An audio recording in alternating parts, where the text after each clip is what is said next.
السلام علیکم ورحمۃ اللہ وبرکاتہ۔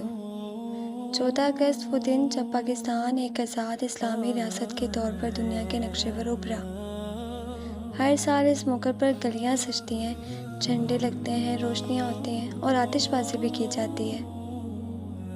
لیکن ایک سوال ہم سب کو خود سے ضرور پوچھنا چاہیے، کیا صرف لائٹس لگانے، شور مچانے اور پٹاخے چلانے کا نام ہی 14 اگست منانا ہے؟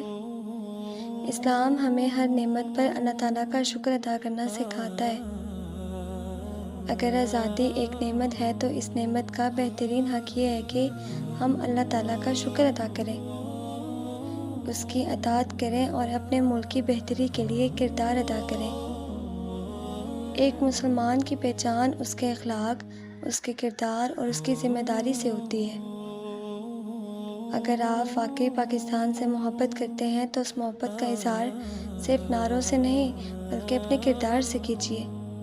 اللہ تعالیٰ ہمارے پاکستان کی حفاظت فرمائے، ہمیں سچا مسلمان اور ذمہ دار شہری بننے کی توفیق عطا فرمائے، آمین۔